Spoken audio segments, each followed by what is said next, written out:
Seja bem-vindo a esta série, o Evangelho de Lucas, através do livro dos Atos de Lucas, o Espiritismo e a mediunidade. É porque o livro dos Atos, falando dos apóstolos, de alguns apóstolos, é chamando a atenção como Jesus agora age através dos seus apóstolos. Que na realidade o Espiritismo é a volta do cristianismo. É a mesma reflexão como você agir hoje, como se fosse o Cristo, através de você sendo instrumento. O Espiritismo é a volta do cristianismo. Por isso que esse livro, o Ato dos Apóstolos, é como se dissesse referencial para nós. Jesus é o modelo e o guia. E os apóstolos, aqueles Atos dos Apóstolos, servem para balizar a nossa maneira de agir e de conduzir. Então esse livro vai falando de vários apóstolos, não de todos, alguns, do Pedro, do Lucas, agora que estamos falando muito do Paulo, agora a partir desses capítulos. Ele aqui, nessa lição, que o Lucas escreveu e o Ferreira traduziu na sua Bíblia atualizada, no capítulo 16, versículo 27 ao 34. Olha como é que ele escreveu assim: a conversão do carcereiro. Conversão do carcereiro. Ele diz assim: o carcereiro despertou do sono e, vendo abertas as portas da prisão, puxando a espada, ia suicidar-se, pois pensou que os presos tinham fugido.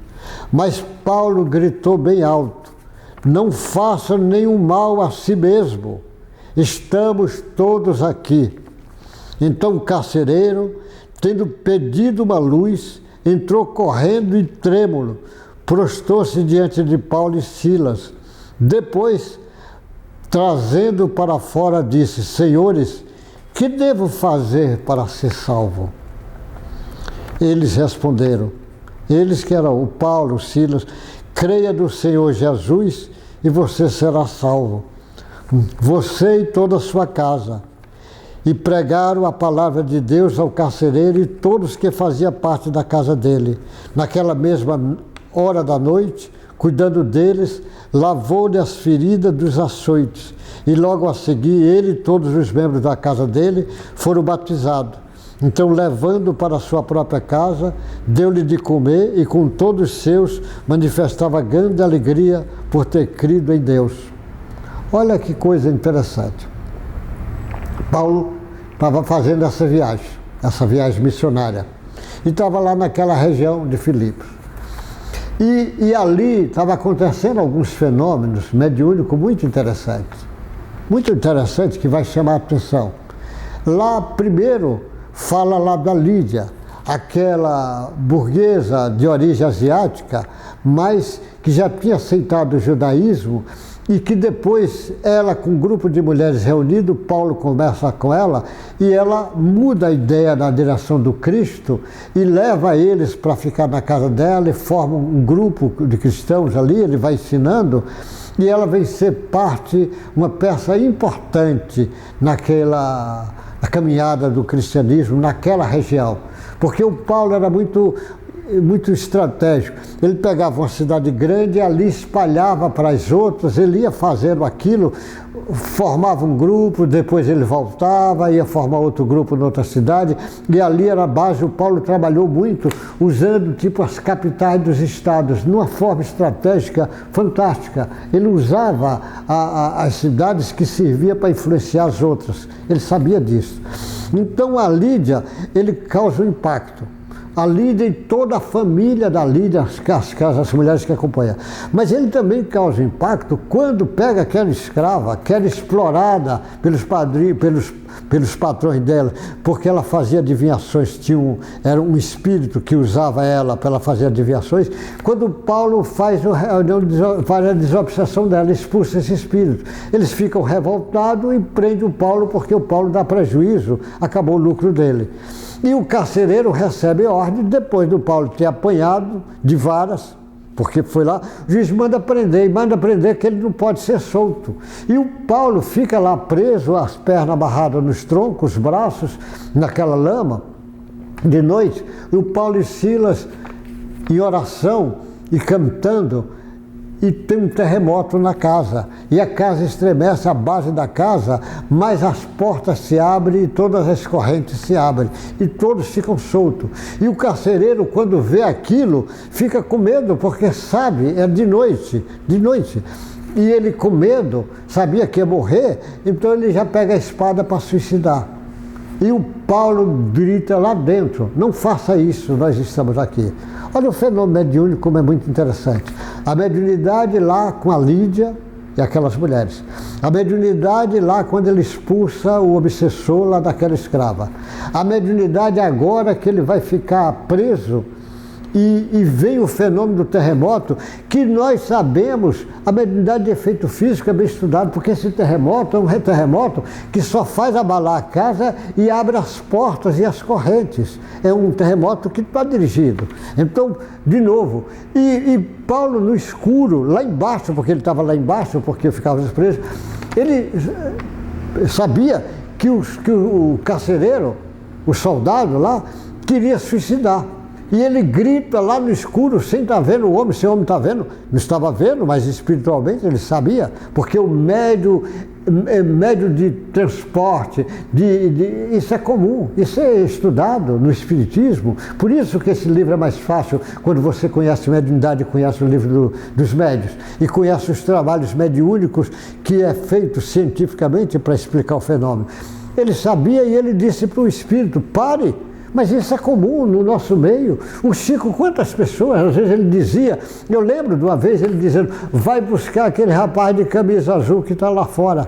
E o cara vai lá buscar, é o senhor que é fulano, sou eu. Então o Chico, como ele fez isso com formiga, chama lá o formiga, e ele vem, e o sujeito diz, mas como é que ele viu? O médium, ele faz isso de transporte fácil, é estudado no Espiritismo isso. Jesus fazia isso com a facilidade imensa. Aí o que acontece? Ele diz para não soltar. E o soldado toma um susto e pega, arruma uma luz, alguma vela, alguma coisa, para vir lá. Quando ele vê que o Paulo está lá, mas ele se curva e pergunta o que é que eu tenho que fazer para ser salvo. Porque ele está vendo, ele sabia o que o Paulo vinha fazendo, sabia a injustiça que fizeram com o Paulo, sabia que ele tinha apanhado. E ele pega o Paulo e leva para a casa dele, e vai fazer curativo nas feridas do Paulo, e vai dar comida para Paulo. Ele e a família toda se converte ali em forma dos ensinamentos. Que lição fantástica nesse capítulo, falando da mulher rica, a Lídia, que era de origem asiática, e que vem na direção do Paulo, que é na direção do Cristo. A escrava grega, que era escrava, que também vai na direção porque se libertou daquele espírito que estava obsediando e daqueles exploradores dela. E do soldado, que é um homem de classe média, romano, que tinha como o senhor o Império Romano, e agora vai na direção do Paulo. Olha que conexão multicultural. Classe média, alta, média e baixa. Grego, asiático e romano. Por isso que o Paulo é o grande apóstolo dos gentis, que vai levar a mensagem de Jesus para todas as lições. Então essa conversão do carcereiro causa um impacto imenso na região toda, como a de Lídia causou, como a da escrava causou, porque muita gente ia consultar elas e agora ela não podia mais fazer porque o espírito afastou, e causou impacto, mas ao mesmo tempo o Paulo, chamaram a atenção para o Paulo e para o Silas, mas na realidade o Paulo e Silas estavam chamando a atenção do Cristo, que ele dizia, não sou eu que o faço, é o Cristo. O Paulo mesmo diz nas suas cartas, não sou eu que vivo, é o Cristo que vive em mim. O médium normalmente sabe que ele é instrumento de Deus. Quando ele não é instrumento de Deus, ele se perde. O médium tem que saber que ele não passa de instrumento. E tem que fazer de graça o que de graça recebeu. Quando você vê médium ganhando muito dinheiro, Seja médium de qualquer religião, porque médium não precisa ser espírita. De qualquer igreja está cheio de médios, os evangélicos estão cheios de médios, ortodoxos, muçulmanos estão cheios de médios. Médio que vive ganhando dinheiro com a mediunidade, cuidado, porque Jesus deixou a lição dos vendilhões do templo. Ai dos vendilhões do templo, ai daqueles que alterar um jota, um tio dos ensinamentos do Mestre. Meu irmão, confie em Jesus, confie na sabedoria que o Espiritismo tem para nos dar. Entenda a mediunidade para você entender esse fenômeno, entender o que é que você está fazendo da sua mediunidade. Mediunidade a serviço do Cristo, no entendimento científico que o Espiritismo tem para nós. Boa sorte, Deus te guarde, até o próximo encontro.